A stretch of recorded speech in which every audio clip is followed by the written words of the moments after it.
So good morning, good day, everybody. Thanks a lot for joining our webinar. We are glad that you are here. We have participants from several countries, from several continents today, and that's great. My name is Anton Haller, and I will guide you through today's session. And the title of the webinar today is Productivity Maximization for Precasters, and we have got three experts for you. We have Dr. Jan Mischke from Kinsey. He's based in Switzerland. We have got Christian Prilhofer. He's from Prilhofer Consulting. He's based in Germany. And then we have Christian Schernthaner from Precast, now part of Allplan. He's based in Salzburg, as well as I am based in Salzburg. So what do we have on the agenda for you today? The roadmap. We will have a short introduction by myself, just warming up for the topic and giving you some context. Then we will have a chapter, three chapters. The first chapter will be the next normal in construction. This will also answer the question why precast, why offsite construction is having a bright future. Then we will have a second chapter brought to you by Christian Prilhofer, hardware-driven productivity maximization. Here we will learn what really matters when it comes to the machines, what are key success factors. Then we will have chapter 3, software-driven productivity maximization, and Christian will also show some tangible examples of automation, so what is possible already today. And after those 3 chapters, we will have a Q&A session, so we have reserved some time for your questions. And after those, we will provide you with some quick conclusions. So summing up this webinar in 4 points. All right, so now as promised, let's have a look at a quick introduction from my end. And we would like to celebrate for a second here, because usually the construction industry is criticized a lot for poor productivity. But the precast segment is a bit of an exception here, because we are bringing the advantages of the industrialization into the construction industry, and this way helping a lot of people building faster and building more affordable. And as our CEO likes to say, precasters are the industry's productivity champions. Together we make the construction faster and more affordable. So this, everybody who is involved in the precast business, I think, can be proud of contributing to this topic. So as we have productivity in our title, we'd like to have a quick look at the definition. What do we mean by productivity? To make a long story short, it's about how much do you have to put in to get a specific output. So let's say how much material, how many man hours do you have to invest to get out, let's say, 100 square meters of walls. And the big question now, of course, is how can we reduce the input and maximize the output? So basically, how can we get better productivity? And there are many factors, dozens, if you dive in really deep, probably even 100 or 100. And the question, what we believe is the focus of today should be automation. These are one of the key drivers for productivity. Hardware-driven automation, so the machines that we know from industrial processes, and the software-driven automation. Those two elements are, of course, closely tied, because the machines depend on reliable data, precise data, and software can provide this data. And also software itself, when you think of the design processes or work preparation processes or many processes in the precast area, they can be automated, and this way also much accelerated, and they can also be improved. So let's say you reduce the number of mistakes, the number of errors, and make sure the quality is right. So these are the two factors: hardware-driven automation, software-driven automation, the ones we want to focus on today. And yeah, with that, actually, this was the short introduction as announced. And now let's start with chapter 1 and hear how disruption is changing construction. Dr. Mischke, the stage is all yours now. Thank you very much, and it's a great pleasure and honor indeed to speak in this group and discuss how the industry is evolving. And we actually see a major transformation coming up for the construction sector and actually even broader ecosystem, and a transformation that speaks in the favor of precasters, off-site players, and more modern methods of construction.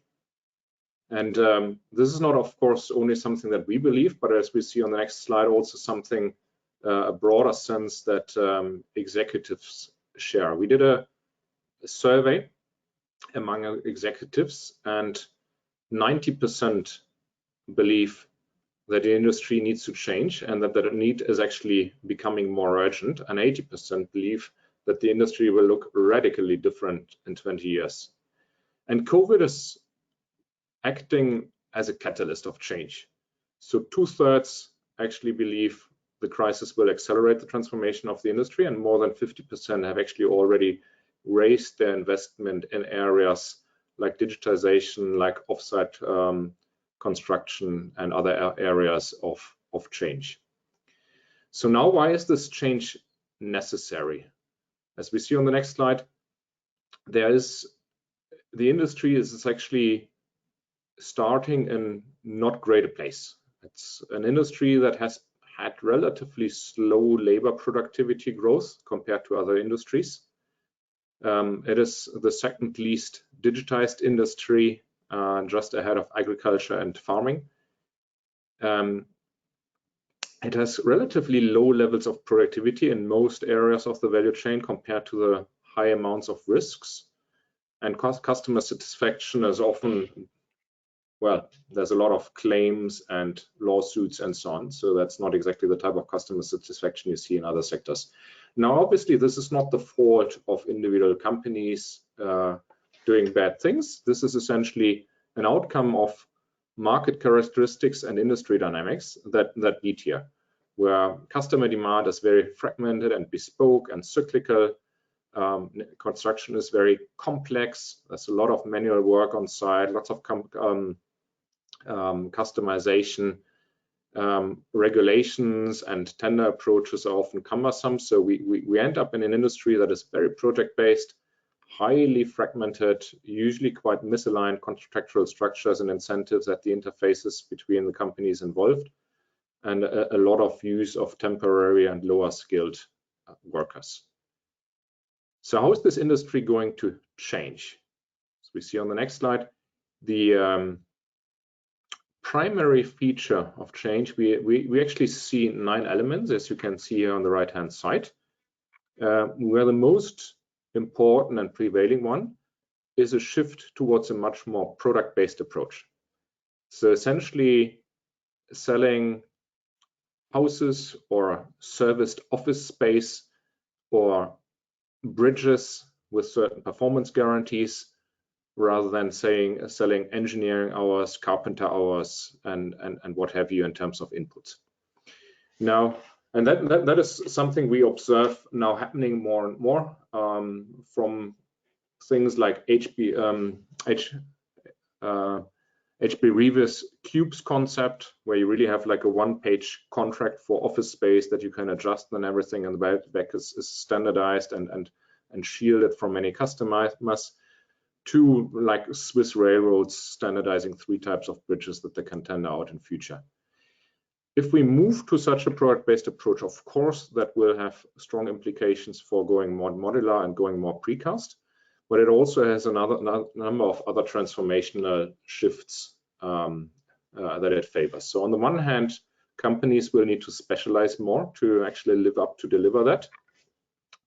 They will also need to consolidate or integrate along the value chain, because with all the kind of interface frictions that we have between engineers and developers and distributors and contractors and subcontractors, it's very difficult to effect this change. Too many different incentives, different EIT systems and so on involved.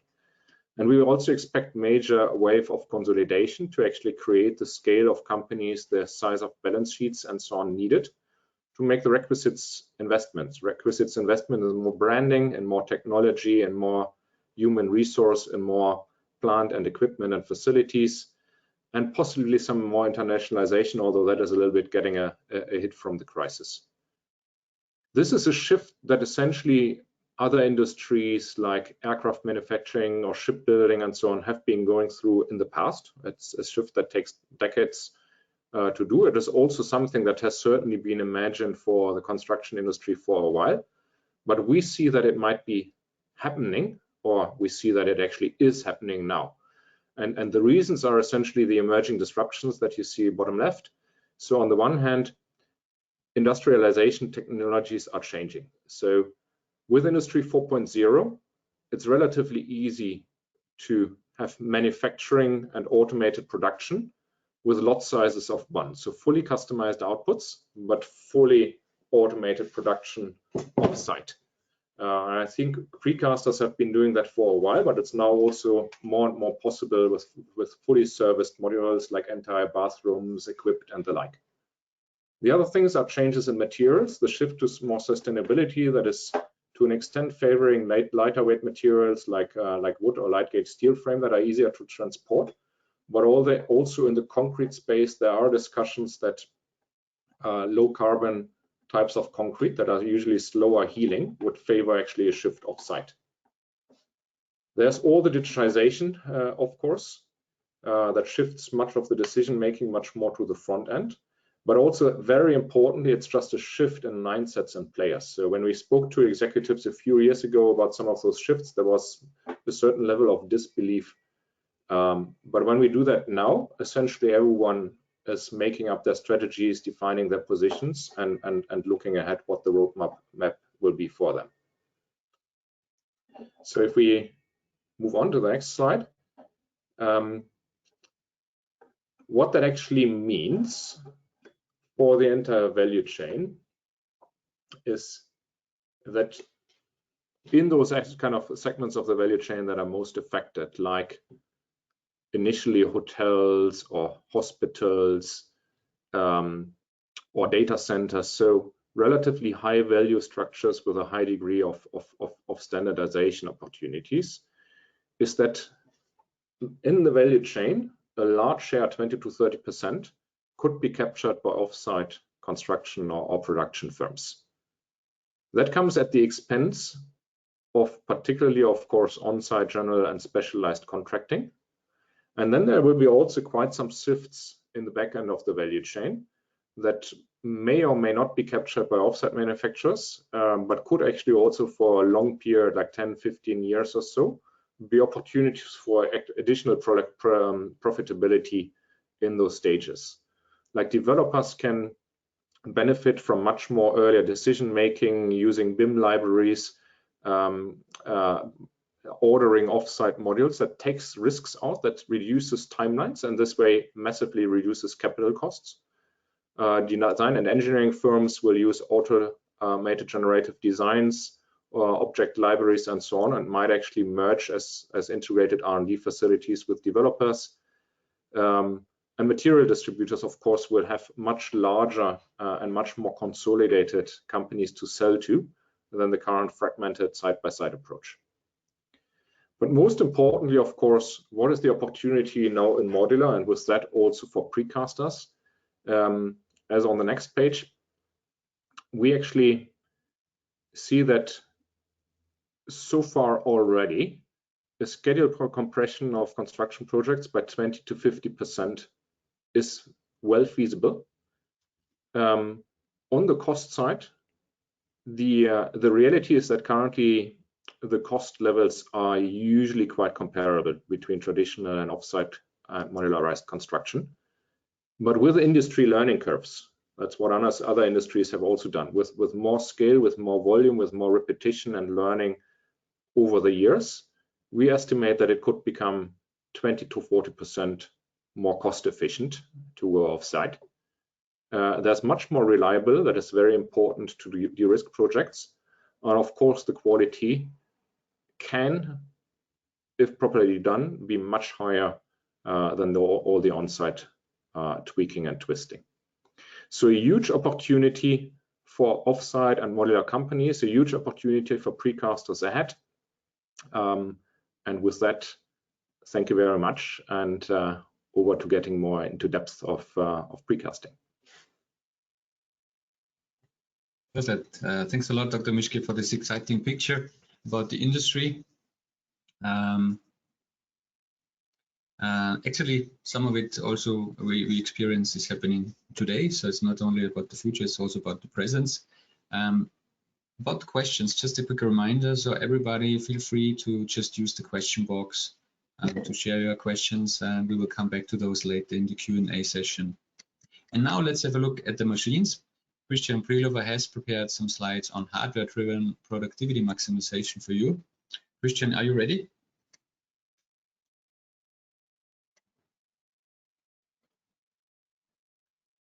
So, yes. Hello, ladies and gentlemen. I'm very happy to present a few insights from hardware-driven productivity maximization here to you. My name is Christian Prilhofer. As said before, I'm the head of Prilhofer Consulting. We are consulting and planning precast factories all over the world, and we do this since more than 25 years. And today, I want to give you the link between CAD systems, automation, and productivity. Can we go to the next slide, please?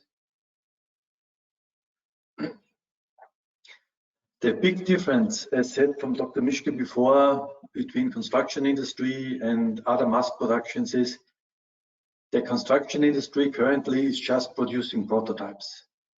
And this is the biggest problem for automation, because when I build a car, I don't have to create real data. I go to a database, I'll take all the options of the car, put it into the production, and they can produce in a very automated way. When I want to do this in a building, I have to create data first, because when I want to get good productivity through automation, I have to have data. And only data together with automation will guarantee the productivity which is needed in the future. Can we go to the next slide, please?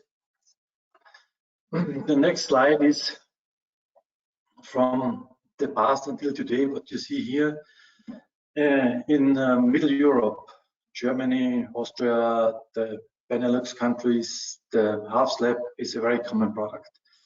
And I think every year more than 100 million square meters are produced and used in all kinds of buildings. And due to that, this product is very good investigated about productivity. And what we can see in the middle of the 90s, where we have low automation, means we just have a few things, just pellet carousel system and no automation. And then all of a sudden, middle of the 90s, we have CAD systems and we have PLCs. And the combination of CAD systems and PLCs makes it possible to start into automation. Means I can make a CAD drawing of the building, of the elements, then transfer the CAD drawing into machine language and use simple automations like plotters, straightening and cutting machines. And middle of the 90s, due to heavy competition between the precasters, it was needed to raise productivity. So the value was going down. And then we have new sharpening robots. In the 2000 years, we have mesh welding plants, we have other options. So you see, productivity is increasing. And when I think about 1980, the price for a worker per square meter was about €4.50. And today it's at €1.50. And this is the breakthrough, because what can I do? I cannot change the price for cement a lot or the price for reinforcement, because it's a world market price. The only thing that I can influence is the internal productivity. And this was done over the years with the help of the CAD systems, with the help of PLCs, of automated machines. And today, half a worker can place 10 tons of reinforcement into a pallet, into a form. And then you can imagine what productivity in precast has done over the last centuries. Can we go to the next slide, please? As said before, the problem with precast normally is precast is not a product that you can produce and stock it and then sell it to customers like bricks or pavement or other things. Means to produce precast elements, you have to make an offer, you get the order, and after the order, you have to get from the owner or from the customer, you have to get an agreement for the drawings, how they look like, and then you can go into production. And this makes it additionally complicated, because when you make the first layout, send it for confirmation, then maybe you got back something different. Means you have to start again, change the drawing, send it again until you get the confirmation from the owner that this is how the building looks like, position of doors, of windows, or whatever. Then you can produce it, ship it, and install it.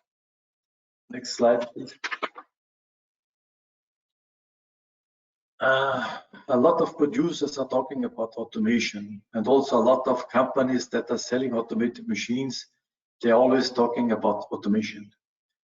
But nobody is talking about what does enable automation. And this is the most important factor, because when you buy a measuring plant, it will not work except you have a CAD system that you can produce data. You have a control system which is selecting data, which is distributing data. And this is the most important thing. And it's also, everybody talks about BIM. BIM itself, building information modeling, has nothing to do with automation. BIM itself will also be on building side without automation, but BIM today is the same what Industry 4.0 is for mechanical engineering or for electronics. Means a way to create data, and when having the data, we have to change the data in language to make it possible to send it to the production. And then I'll take the data, as you see on the pictures, and distribute it to the different trades. Can you go to the next slide, please? The data that comes out of the CAD system, they have to be very accurate. Why? Because machines, they have zero failure tolerance. Means either data are correct, then the machine can produce it. If there are minor failures, what the work on the shop floor said, okay, this is not totally correct, but I know what to do and I'll do it. This is not possible with machines. Automated machines need correct data.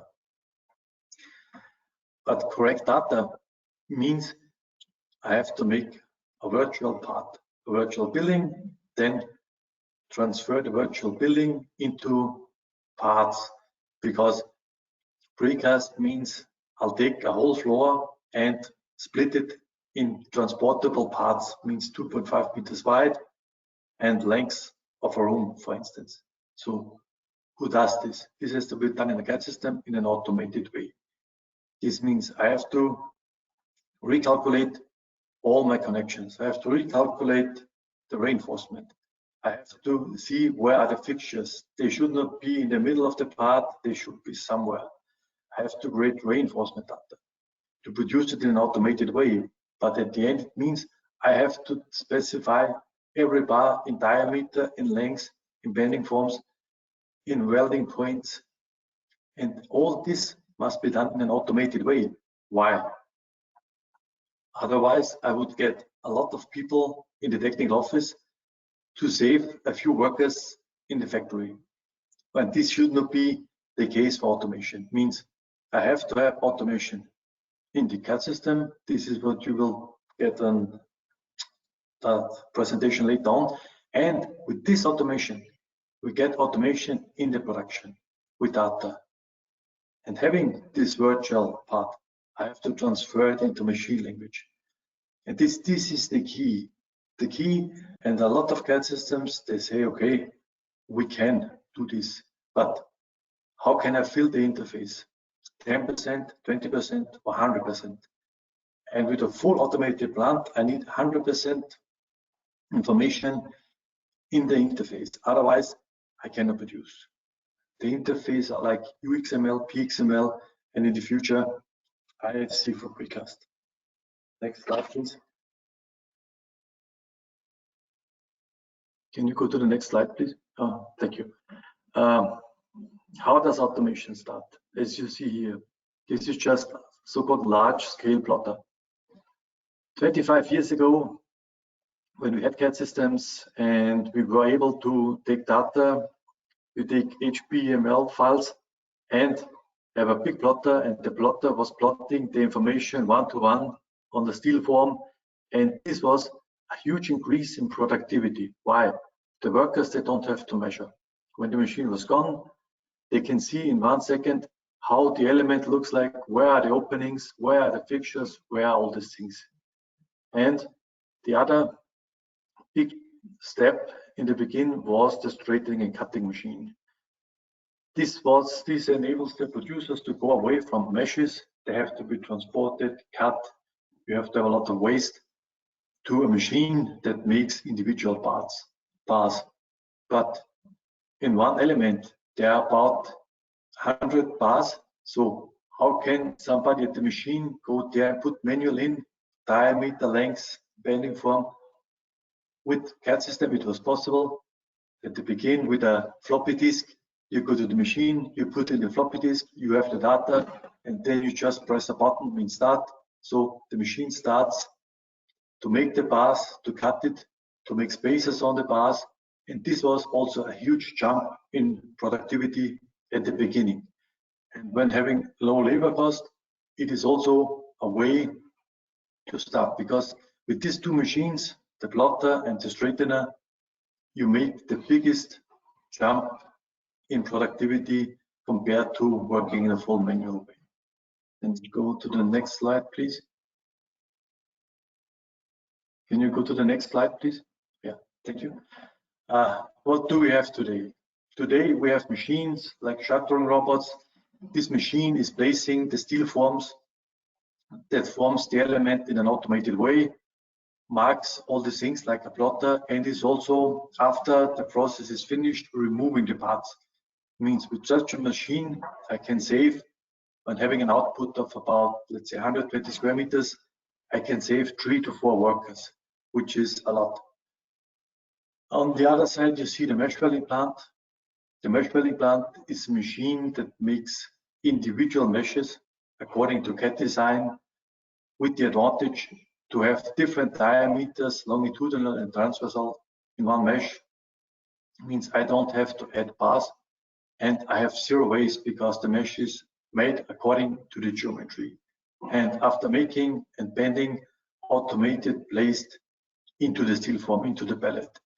And this gives full automation, means you need half a worker that can produce all the reinforcement which is needed for 120, 140 square meters per hour of floor slabs, of double walls, of things like that. And this is the highest form of automation. And then when thinking about having just geometry and just a few bars, so the amount of data is maybe 10%. But when I look at these machines, where I have to define every chamfer, I have to define every junction point, every welding point, I need much more data. And this is the big difference between having just basic data or creating a virtual element. And then I have to think, when I can do this, maybe I want to have wall heating or floor heating. I have to have electrical inserts, and all this information have to be transferred from the CAD system one-to-one to the machines. Because when I have a socket, I have to have a cutout in the reinforcement. And this information can only come from a CAD system. And then I have automation which satisfies the producer and enables him to have the automation and productivity needed. Can you go to the next and last slide, please? What is my advice for you? You have to become the holder of your own data. Means you have to build up either your own technical office, or you find a partner which is able, as an outsourced partner, to create the data. Only when you have data, when you have the BIM model, you will be ready for the future. When just relying to third parties, you cannot gain full advantages of automation, because you always rely then to somebody else who is creating your data. And when you have made this step, when you are owner of your own data, when you're owner of your own model, or much better, as Dr. Mischke say, when you are producer of buildings instead of building materials, then you're prepared for the future. So this is it. Thank you very much for listening. And in case there are questions, I'm available. Thank you. Great, thanks a lot, Christian. This exciting presentation. Actually, your point that you brought up about how important data is for automation is the perfect opener for our next chapter, driving productivity with software. Just a quick reminder, we already got some questions. If you have also questions, just use the chat box, the question box, and we'll come back after this session when we are ready for the Q&A session. So Christian, and now it's stage is all yours. Are you ready to go? Yes, I am. Thank you, Anton. Yeah, I'm excited to build on these interesting presentations we just heard. I love this last statement from Mr. Prilhofer, is become the holder of your own data. So basically what my presentation is about today is how to make you your own holder of your highest possible quality data in this precast process. A quick note on why we think that we are in a position to tell you about that. So a quick overview on the Nemetschek Group. Next slide, please. So the Nemetschek Group is headquartered in Munich, has around 3,000 employees, and has been driving all these trends that we just discussed since 1963. So since 1963, what the group is doing and driving is basically the digitization of the construction industry. Now, as we heard with Dr. Mischke, this has been quite a task, and it has not been, let's say, as fast as in other industries, but that actually means that there is a lot to catch up on, and this is actually what my presentation today should be about. So we have this holding in the background, we have 15 expert brands, which basically are established as leaders in their different segments within the AEC industry. Next slide, please. And the biggest of these expert brands is Allplan, known worldwide for its world-class CAD systems, especially in the areas of architecture and engineering. With us, with Allplan Precast being now kind of the special force focusing on prefab and industrialized construction, meaning everything that happens off-site. We have around 600 clients worldwide, and one figure that I think is interesting as well is like 150 million square meters of concrete are manufactured on our solutions every year. Now, our market niche is still relatively small. As we learned, it's growing on a steady base, but that also means that we need a global footprint and a global presence. We have a global presence today in this webinar, so I'm extremely happy about that. And I also want to say that we see a certain localization still in different areas, meaning, yeah, Asia is still manufacturing in some ways different than Germany does, but we also see an ongoing convergence of these trends. And it's just important to us to really be a driver in this convergence of standards in production. Next slide, our portfolio stretches along the entire value chain of typical precasters, everything we just discussed. So basically we start with designing and detailing, then we have the work preparation part, and then it's all about production and data management. And this is built nicely on what Mr. Prilhofer just said. So I would summarize our task in creating this data in the best possible quality, and then moving it seamlessly through the process chain, and then ultimately bring it to life at the prefab facility. So how to increase productivity in your precast process. This is really now what we want to have a spotlight on. And first, let's look at the micro dimension of things. Next one, please. Exactly. So we have different process steps, and the way to gain productivity in this process is to really look at the interfaces. And Mr. Mischke, Dr. Mischke already explained that these interfaces is where a lot of the action is happening. And here together with you, I want to look at this micro level of what can you actually really do to gain efficiency on these interfaces. And then there is the next level, which is the macro perspective, and which really means, okay, do you have a bird's eye view? Do you have centralized access to your data? And do you have a system where everything, all the solutions and all the stakeholders in the process are efficiently communicating with each other? Let's start with the micro perspective and the question of how to enable your existing staff to work in a more fast and efficient basis. One of the first challenges you are facing is the import process. Next slide, please. Where you need to translate your IFC model into precast elements. A very basic question is, to what degree are you able to automate this step? And here we have our MEP assistant. You can play that. With this one, you can predefine your company's specific fixture catalogs, and the system will handle the rest for you. It means it converts your MEP data into manufacturable plan bar objects, and it also considers all the necessary openings and cutouts. And as you can see here in this head-to-head, this is a major productivity eater if you do it conventionally, and this is why you can save up to 75% on this step, which is a first hint on our quest for productivity. So the next one is, I would say, the biggest productivity eater in today's design phase. So here we're talking about creating element plans, creating shop drawings, and this is where we maybe put a lot of effort into really making sure that this process is optimized for you.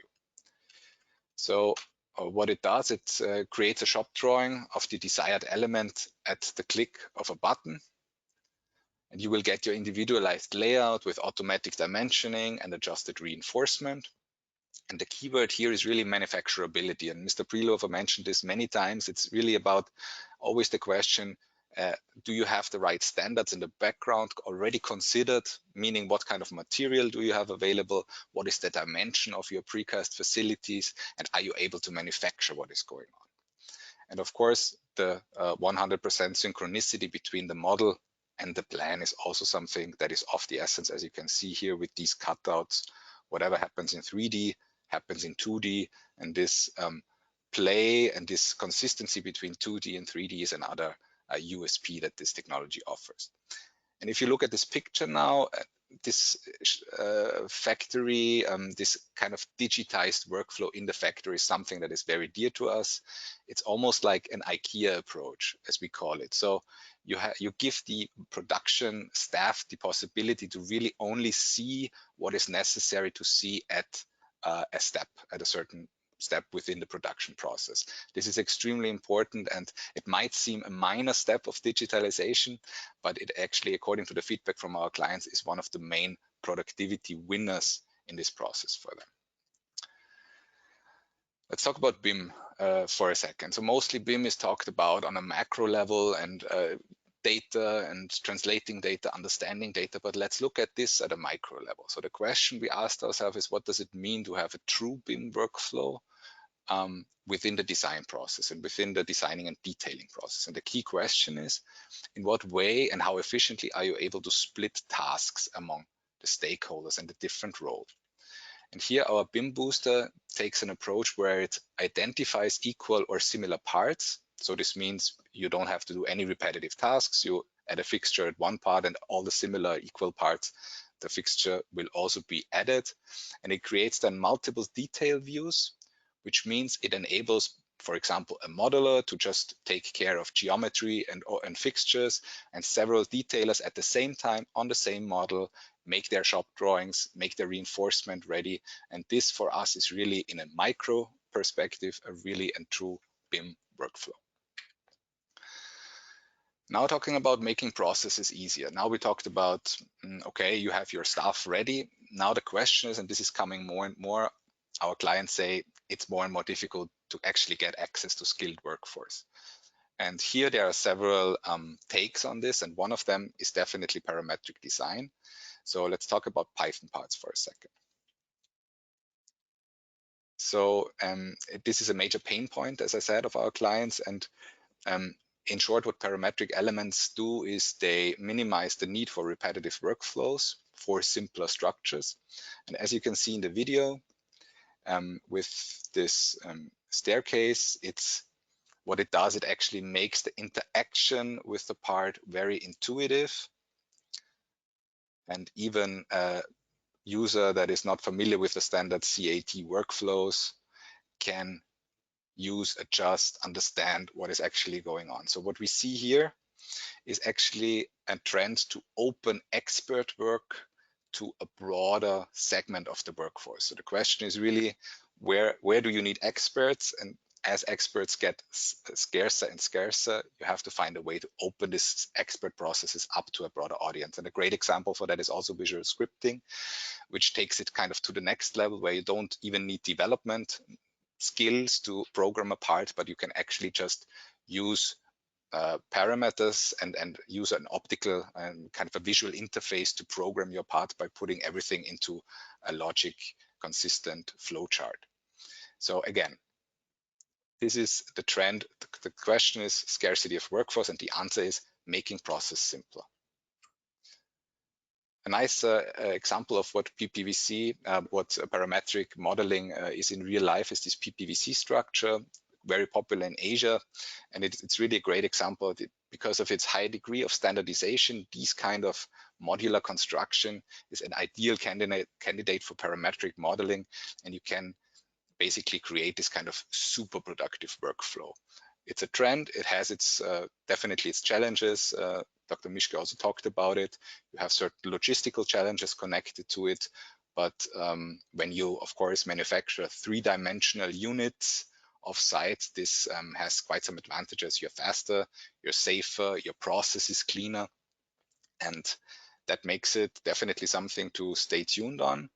And there's one other factor I want to talk about, and this is here the construction side as really one of the absolute bottlenecks of productivity. So we see here that before everything was offsite versus onsite, and now onsite becomes much more relevant even for us in the offsite world, and we really want the construction site to communicate back to the designer. So this is definitely something that a question that you ask yourself also when you work together with somebody is like, how far are they thinking ahead and out of the precast box? Another important issue is the brain drain. Many experienced workers are leaving, and you can't really offset this loss of information experience. One of our major key account had this issue, so we created a quality manager together, which basically means that you create a configurable rule set for everything that's going on in your factory. Examples of this would be, as you see here in this graph, positioning of lifting bolts, maximum dimension for transport, stacking order, a calculation of gravity points, and so on. So this makes it possible to really have a compendium of experience and make sure that you double check each manufactured part, whether it meets these quality criteria. And ultimately, this makes your workflow safe and error-free, which are two major components, again, on the quest for productivity. Let's look at some future aspects where we see interesting implications on productivity drivers. An interesting trend is 3D printing, not only in our industry, but definitely, yeah, everybody's talking about it. And again, the construction industry traditionally is a little bit behind. But we are just realizing this project, Alpan, in cooperation with Peri in Germany. So this building that you see there is currently being set up, and it's exciting. And as you can imagine, this kind of additive manufacturing has a lot of advantages in design flexibility. It would also completely shift the bottleneck of productivity to the machine, and everything is about how to get the data in the machine and have this robot work efficiently. There is no more complex elementation, there is no reinforcement. So this is definitely something that I would say won't be a super disruptor overnight, but it's definitely something to stay on top of. And yeah, exciting to see what's coming up next in these areas. Last but not least, we talked about the micro perspective versus the macro perspective, and I want to give you quickly again a macro perspective. You've probably seen something similar a couple of times, but our take on it is really that you have this convergence of data, you have this connectivity, you have people on the one side, in the construction sector, buildings, machines, and different stakeholders, AI also, building information becoming smarter and smarter. And the question is, you need this central data hub that understands what is going on, that can actually create this a centralized view and translate it so that it's again usable for people and ultimately leads to this environment becoming a better and better and more efficient, smarter servant to humanity on a daily basis. So this is where Outbound BIM Plus is coming in, and our target and our mission is really to establish BIM Plus here as the solution that really understands it all. And you see BIM is just a fraction of that, so there's a lot of ground to cover, but this centralized data access is definitely one of the main keys for you to also stay the holder of your data, as Mr. Prilhofer said, and is definitely a major productivity factor. Okay, in order to make that happen, we just invested 50 million in our research institute in the University of Munich with a special focus on artificial intelligence. So there is definitely some interesting new innovations coming out of that. Stay tuned. And yeah, I hope I could give you a couple of interesting hints on the productivity quest. And with that, I give back to Anton. Thank you. Brilliant. Thanks a lot, Christian. Really looking forward to learn more about artificial intelligence in the future. With this, we covered our 3 chapters as announced in the agenda, and it's now time for your questions. So let's have a look at the questions box. Here we go. What do we have? We have one. Let's try to organize the questions in the same way that we had the speeches. So the first one would be for Dr. Mischke. You showed a couple of impressive numbers. What I missed was a number of industry segment growth. Do you know how much the segment modular precast construction will grow in the next years? Yeah, so we try to quantify an opportunity for modular construction broadly defined, and we get to about $130 billion additional modular volume across Europe and the US by 2030. So over the next years, 10 years, that would be roughly a 2 to 3x growth of the market. So it would be fairly impressive growth, and actually is a very significant share of all construction growth actually going into the modular segment. Mm-hmm. Okay, great. We have one more for you, Dr. Mischke. In your terminology, is modular the same as offsite and precasts and precast fabrication? So we take a relatively broad definition in the spirit also of this broader trend toward productization. And the way we think about it is that it, on the one hand, you have very different object sizes, whether you essentially produce only single elements and parts versus like entire structures, and various degrees of servicing. So whether those are just structural components or fully fitted out, in the most extreme cases, including furniture. Some of the most or biggest like productivity and time savings opportunities also, like Christian has already said, is the PPVC parts, so really like fully fitted volumetric modules. But there's actually space for in all those places, so from 2D panelized production to just one-dimensional structural components. All of those have their role to play. Okay, thanks a lot. And I think let's have one more last question for you, Dr. Mischke. When you mentioned the product-based approach, I had the standard panel buildings of the 1960s in mind, which I guess is not what you meant. So what are the key differences of product-based as you predicted today? Yeah, and I think that is actually the key reason why we think it could really take off now. The one size fits all, by most judged as fairly ugly structures of the 50s, 60s, 70s are really a feature of the past. It's not what societies and individuals want these days. So what is more important is actually to offer products in the sense of let's say multifamily housing that is very appealing, but that is standardized in terms of individual components. So you can mix and mesh, having fairly standardized components, also design objects and so on. And I think Christian Scherntaler was also talking about some of the parametric design features and so on, and still have relatively efficient production, both software as well as hardware-wise. And that is where the direction travel is. So there can't be any compromise on aesthetics and on quality. Okay, very good. Thanks a lot. So I suggest we move on to some questions for Christian Prilhofer. Christian Prilhofer, the first question I see here is, what should come first, automation or CAD system when investing?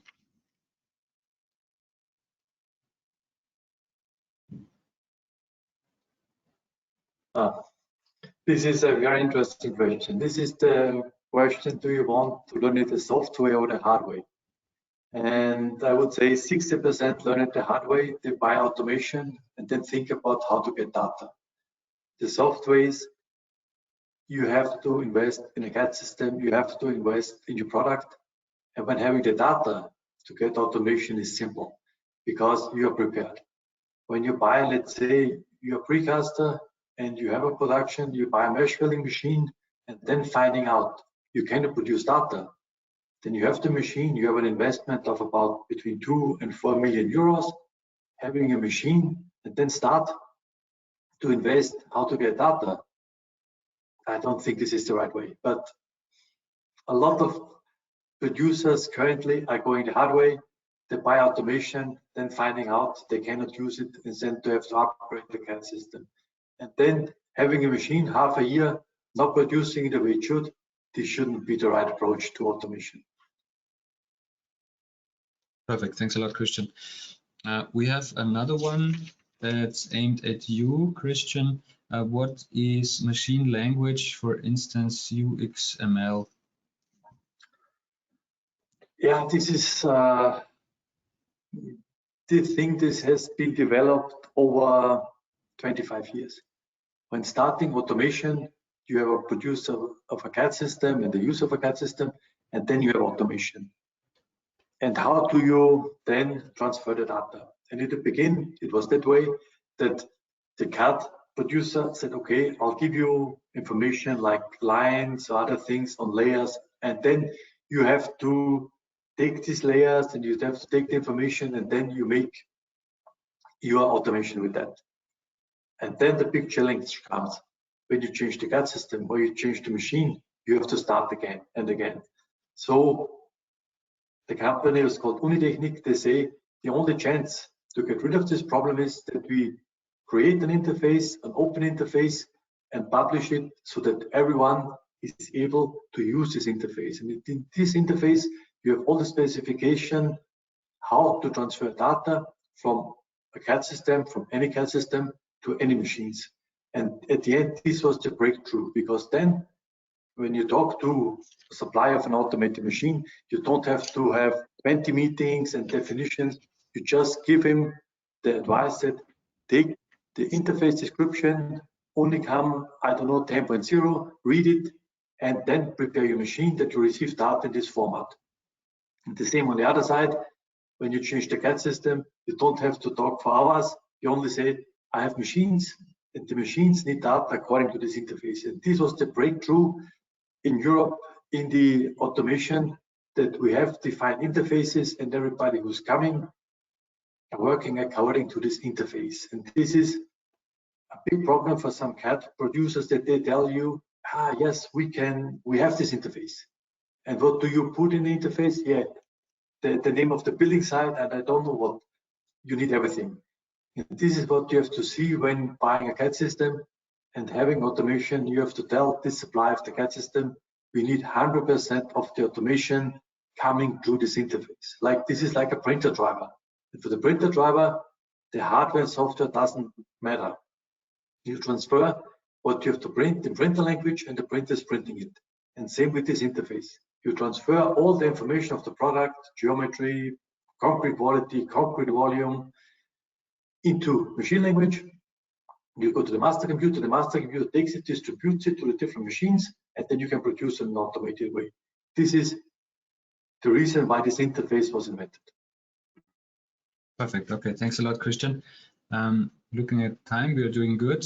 We have time for 2 or 3 questions for chapter number 3. So let's have a look what questions we have for Christian Schiantana. The first one would be, is your software also available in India? Local reference projects. Yeah, so I mentioned that our global presence is important to us, and yeah, the niche that prefab still is makes it necessary to also be active everywhere, basically. And yeah, India is actually an important and up and coming market for us. We have a presence there. It's specifically interesting because it is a market that has kind of, it's twofold for us. So we have a very strong growth in the local manufacturing. So there is a very active prefab scene that is now coming up.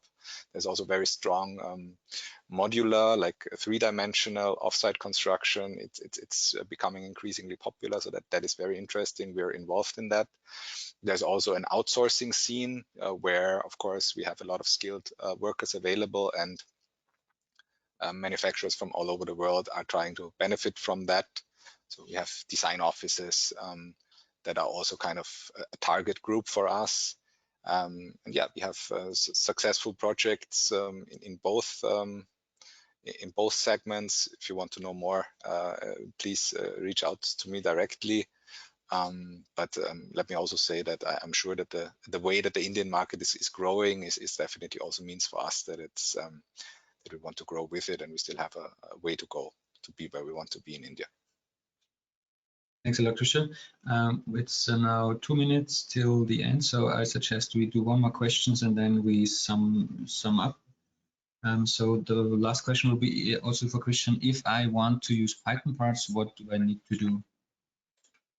Well, you can, I would suggest that if you're already a client, like our client, I would say that the consultation session is in order, and then we can figure out who is also the best possible provider. I mean, we do some in-house development. We're also growing this capacity because we just want to really be on top of this trend. We also have partners worldwide who are supporting our clients in Python development. So there's many different options. It really depends also on the complexity of your project.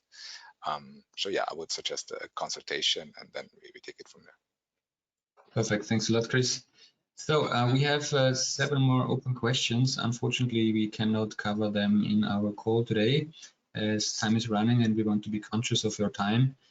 So let's now move on to the conclusions.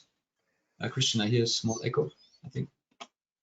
So what are the conclusions? We have 4 points that we want to have you as a takeaways. So the first one will be offsite construction is the fastest growing segment for good reasons. So if you have not jumped onto the precast train yet, it's worth considering now, because offsite construction has a bright future. And as you know, you've seen also the trends, the benefits that you will get from this trend. And a prominent example of the trend to precast construction is the Tesla's Gigafactory in Berlin, which was built particularly efficient in a record time. Probably you have stumbled upon it in the papers. Second point we want to present you is hardware and software-driven automation are key to productivity. We know that there are many productivity drivers, but those are really two to focus on. And there are great companies helping you to choose the right machines and concepts and software that makes sense for your needs, because every business is different, every country is different, and you can benefit here from a big treasure of experience of people who managed hundreds or thousands even of projects in the precast context. Point number 3 would be successful automation depends on reliable data for all systems involved. What this means is that your machines deserve the best data. They only can deliver perfect results if data are perfect. And your designers also deserve the best tools. So if you've got any questions about precast related software, Christian Schiantana is happy to help you, of course. And last but not least, dedicated precast software speeds up your precast processes. So you could hypothetically also do some of the work with traditional classic, let's say, CAD software. But if you really want to have fast and efficient processes, then you benefit from a dedicated software that was specifically developed for the precast industry, because we've seen that the precast processes are very much different to the conventional construction. That's why it makes sense to use a software where you can benefit from automatisms that help you design much faster and do the work preparation much faster. So with that, we've made it. It's now we covered all the chapters, and that's it from our end. We hope you enjoyed the session. We hope that we were able to provide you some valuable information. I'd like to thank you for participating. I'd also like to say a big thank you to our speakers, to the guest speakers who shared their experience here in this call. And I'd like to say goodbye on behalf of the webinar team, and wish you a nice day, nice evening, depending on where you are, and hope to get the opportunity to see you again soon. So bye-bye to everyone, and thanks for being our guest today. Take care. Thank you.